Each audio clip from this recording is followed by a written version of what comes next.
Market. And Seaside. Anong gusto nyo?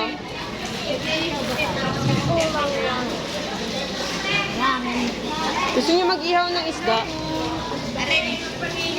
Pugita yan, di ba? Oo, pugita. Oo, masarap yan. Ito yung pusit, yung maliit, oh.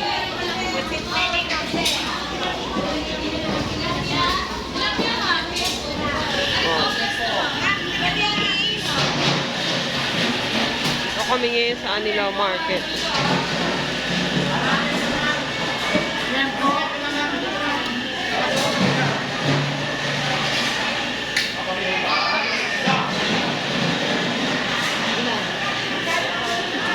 Anong parte yan, kuya? Anong parte yan?